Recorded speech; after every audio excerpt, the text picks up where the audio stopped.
Hey guys, it's Joseph, and it's time again for us to make our quarterly market update videos to send out to your database. Now, I have been asked for some clarification on what the purpose of this video is, so this one will be a little bit longer than one last month just to kind of explain to you how the process works.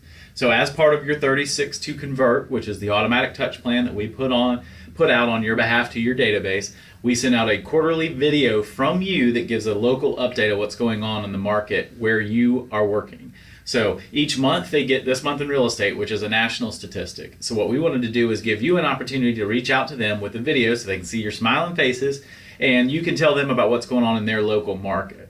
So today, instead of sending you a sample of what we're sending out to the Charleston group, I wanted to just kind of do a little bit longer of a video to explain these stats and kind of how they are relevant to our business. Doesn't mean you have to learn all of the stats by any means. However, if you did want to start exploring talking about statistics a little bit more, this will be a good opportunity for you to learn about them. The thing that we have to keep in mind in this market right now is whether you know it or not, you are competing with probably every listing and every buyer that you get introduced to because they all know a real estate agent. So the more you know and the more you establish yourself as the economist of choice, the better it will be in helping you convert business. So let's jump into these stats really quickly. Most of you by now have received this document that was sent out from me to you regarding the overall Charlotte MLS. Now obviously those of you in Kernersville and us here in Charleston will use the ones from our local market.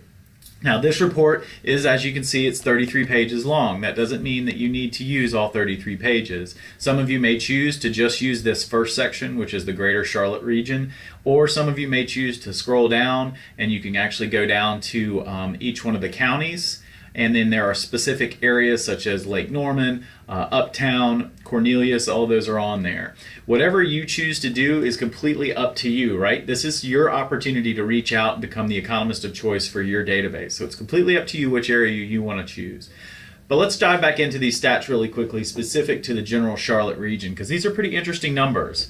Now what this is are two numbers for March as well as year to date, okay? And some of you may understand stats, and if that's the case and you don't need any of this, completely move on. You don't have to watch the rest of the video. But if you would like to learn a little bit more about what these stats mean for you and your clients, then this is what this is intended to be for you so you can be more comfortable when you're making your video.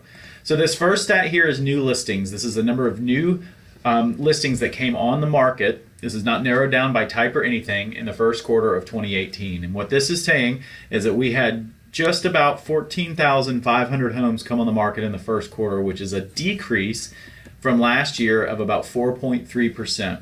This is an interesting number because what this is saying is there are fewer homes coming on the market, which means there is less competition for sellers when they go live. So that's going to give them a sense of security saying, well, there are fewer homes coming on, so when I go on the market, I don't have to be quite as competitive. They'll never say that, but that's kind of what they're thinking. So we just need to keep our eye on this number. The next important number is this one right here, this pending sales, the second number. This is interesting because there was an increase last quarter of about 3.7%. Right? So when you have a decrease in the number of homes that came on the market and you have an increase on the homes that went under contract, again, what that does is it gives the sellers a little bit of a false sense of security of how strong this market is because they're seeing less competition, more buyers, right? So we just need to understand how to explain all these numbers as they come together. So the next number, which is an indicator we really need to keep an eye on when it comes to speaking to our sellers, is this number of closed sales, this third line right here, 9,456. This is a decrease from the year before. Now, this isn't good news, this isn't bad news, it's just something we need to keep an eye on because whenever you see the number of homes sold change, you may start to see the same trend in the values. I'm not saying we're going to see a drop in values anytime soon. However, what this is telling us is that fewer homes are selling.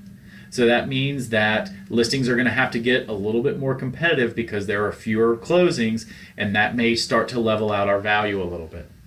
The challenge that we're going to have when we're meeting with our sellers right now are these next two numbers. You have a positive increase in your median home price right here of 9% and a positive increase of your average sales price of 5.4%.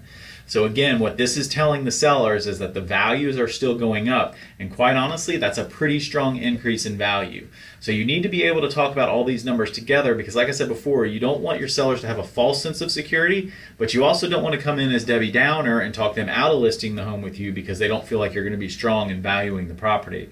So when you look at these, it's just important, if you do your CMA and they're trying to push the limits a little bit because of these numbers right here, then you may just want to just slightly bring up this 4.2% to say, where I understand that you want to push the market a little bit based on what we're seeing in appreciation.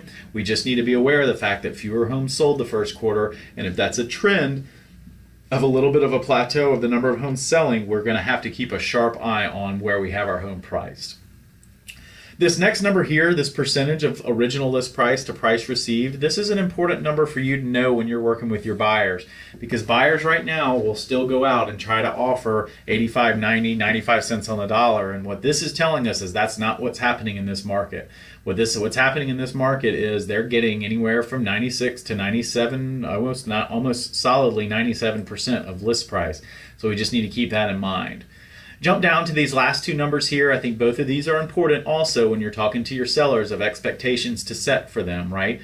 This is the average number of days on the market until a sale, and then the average cumulative days on market until a sale there. So this is just letting them know how long they can assume to be on the market, and that's important for them to have the realistic expectation of what that looks like. Both of these saw a significant decrease, 8.8%, 7.5%. Again, that's an indicator of a positive market for a seller, because if it's selling faster, then that means that there's more of a demand for them. But we also know that supply came down a little bit. So we just need to be able to talk about these numbers. My intention on this video was not to overwhelm you with them, but to give you kind of a breakdown of each one. So if you want to go out and you want to make a video just about average price, do that. If you want to do average price and average days on market, do that. It's completely up to you. I just want you to be informed so that when people start to talk about you and your involvement with the Temple team and the information that we give out to you, that you guys have everything that you need to be competitive. So if you have any questions or if you need anything, please don't hesitate to give me a call. Have a great day, happy prospecting, and we'll speak soon. Thanks.